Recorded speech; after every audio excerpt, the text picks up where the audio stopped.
श्री गणेशाय नमः। श्री जगदम्बा दुर्गा दैवीय नमः। अंतस यात्रा की इस कड़ी में आज हम अनुष्ठान आदि करने के बाद हवन यज्ञ आदि करने के विषय में कुछ चर्चा करना चाहते हैं। वैसे तो ये सब बातें हमें पंडित और पुरोहित आदि द्वारा ही पता चलती हैं, वो बताते हैं और हवन यज्ञ आदि वही करवाते हैं। परंतु अब हम पढ़े लिखे समाज में, जहाँ हम हर तरफ से उन्नति कर रहे हैं, जहाँ हम पढ़ाई लिखाई में आगे आ रहे हैं, वहीं हमें अपने सांस्कृतिक और धार्मिक कृत्यों का भी पठन पाठन करना चाहिए, अध्ययन करना चाहिए, जिससे हमें स्वयं में भी कुछ जानकारी हो। हमें अपने पंडित पुरोहितों से भी समझना चाहिए। हवन करते समय कुछ बातों का विचार करना चाहिए, जैसे पृथ्वी पर अग्नि का वास, भूरुदन, भूशयन, भूरजस्वला, भूहास्य आदि, ये सब विचार करके ही हमें हवन करना चाहिए। यहाँ पर हम हवन के लिए पृथ्वी पर अग्नि का वास देखने के लिए कुछ गणितीय नियम बता रहे हैं। किसी भी अनुष्ठान के पश्चात हवन करने का शास्त्रीय विधान है और हवन करने हेतु कुछ नियम भी बताए गए हैं, जिसका अनुसरण करना अति आवश्यक है, अन्यथा अनुष्ठान का समुचित लाभ नहीं मिलेगा।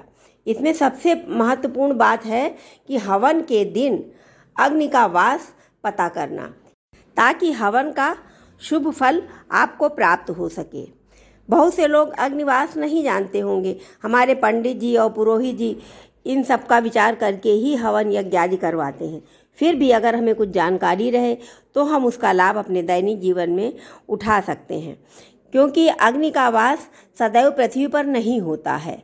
कुछ दिनों के लिए आकाश में होता है और कुछ दिनों के लिए पाताल लोक में भी होता है। हमें हवन करने के लिए पृथ्वी पर अग्नि का वास देखना पड़ता है, अर्थात जिस दिन अग्निदेव का पृथ्वी पर वास हो उस दिन हवन करना कल्याणकारी होता है। वैसे बड़े अनुष्ठानों में, यज्ञादि में हमारे पंडित और पुरोहित इन सब का ध्यान रखते हैं। लेकिन अगर हम कभी अपने अनुष्ठान कर रहे हैं, स्वयं के द्वारा अनुष्ठान कर रहे हैं, उसमें भी हम पंडित जी द्वारा पूछ सकते हैं। लेकिन फिर भी कुछ जानकारी हेतु हम आपको बताना चाह रहे हैं कि अग्नि का वास पृथ्वी पर हो ये कैसे देखना चाहिए। उसके लिए कुछ गणितीय नियम हैं। जिस दिन हवन करना हो उस दिन की तिथि और वार की संख्या को जोड़ दें, फिर उसके योग में 1+ कर दें, अर्थात 1 और जोड़ दें। फिर कुल जोड़ को 4 से भाग कर दें। यदि शेष 3 या 0 बचे तो अग्नि का वास पृथ्वी पर होगा और उस दिन हवन करना कल्याणकारी होता है। और अगर शेष 2 बचे तो उस दिन अग्नि का वास पाताल में होता है और उस दिन हवन करने से धन का नुकसान होता है। यदि शेष 1 बचे तो उस दिन अग्नि का वास आकाश में होता है और इस दिन हवन करने से आयु का क्षय होता है। अग्निवास जानने का तरीका हम आपको बता दें। तिथि का मान +1 + दिन मान बराबर योग, उसको 4 से हम भाग दे देते हैं। इस प्रकार हम अग्निवास जानते हैं। वार की गणना रविवार से तथा तिथि की गणना शुक्ल पक्ष की प्रतिपदा से करनी चाहिए।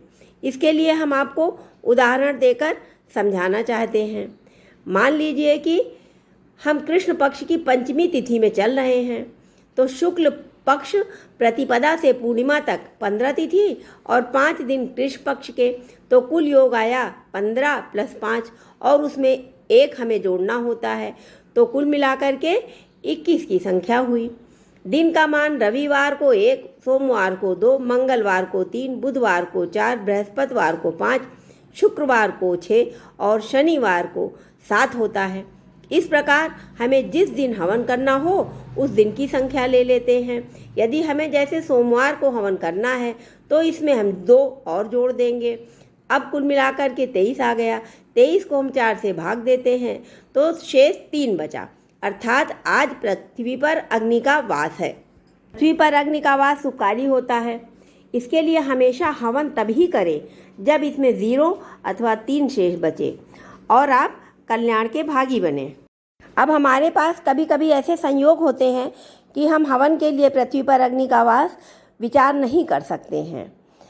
उसके लिए कुछ कर्म ऐसे हैं, जैसे विवाह, यात्रा, व्रत, मुंडन, यज्ञोपवीत, संपूर्ण प्रकार के व्रत, दुर्गा विधान, पुत्र जन्म कृत्य, या हम कभी अपना दैनिक हवन करना चाहते हैं घर में छोटे मोटे अनुष्ठान करना चाहते हैं तो इसके लिए हमें अग्नि का वास देखने की आवश्यकता नहीं होती है।